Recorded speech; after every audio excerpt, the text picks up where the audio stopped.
As global economies crash owing to coronavirus, gold has become the store of value, with gold prices hitting $1,688 an ounce.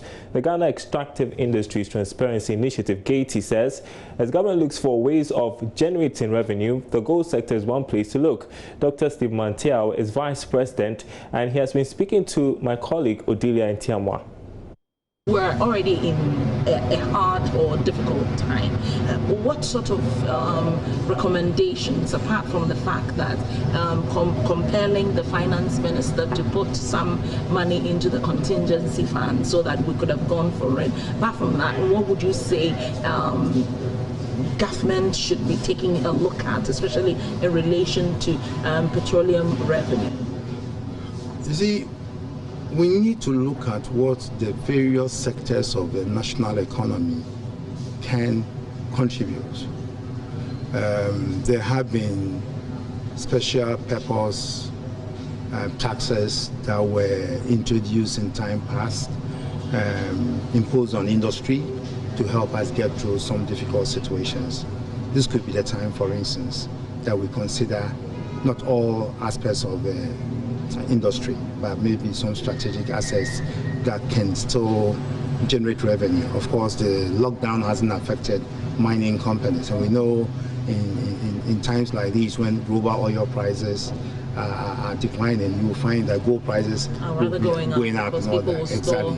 So it may be for strategic reasons that the mining industry was exempted, and so we expect that they can contribute something towards the national efforts at containing the impact of COVID-19. Besides that, I think in every enterprise, when the business goes through hardship, the first thing that management does is to cut costs. A lot of the times, labor becomes the first line of those cost cutting, and so you have some redundancy being initiated to reduce the cost burden on the enterprise. In the same manner, one would expect that government will first look at its bureaucracy. I think that bureaucracy is overbloated. Will that include cutting down on the number of ministers? Yeah, I think for me the first will be some layoffs in terms of the number of deputy directorships that have been created in the parastatals.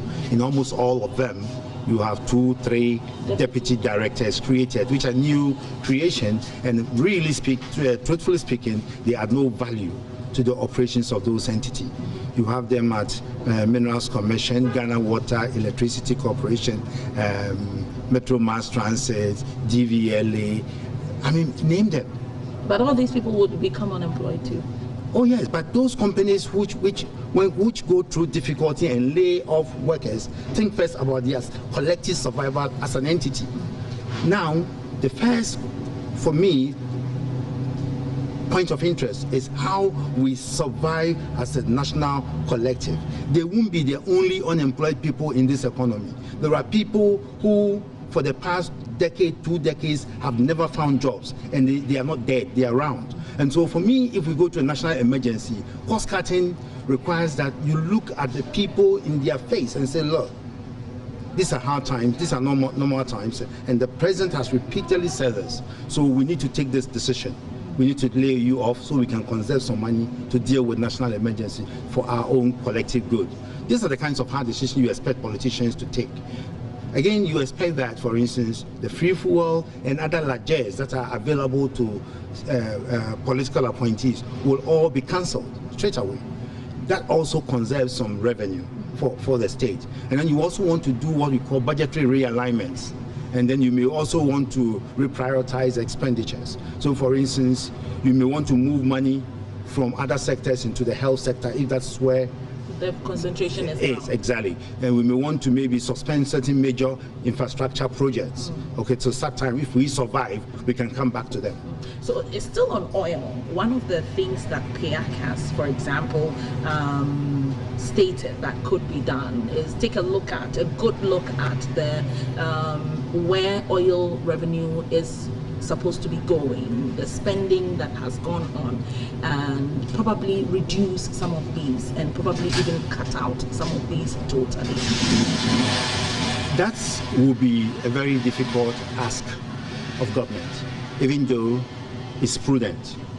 Reason being that over the years, because of our over-reliance on the petroleum revenues for the funding of the free SHS, it has left very little for spending on other sectors of the economy.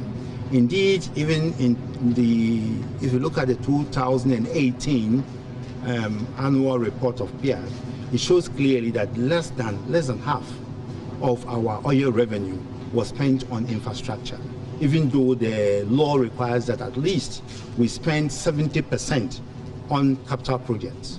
We couldn't do this largely on account of the free SHS.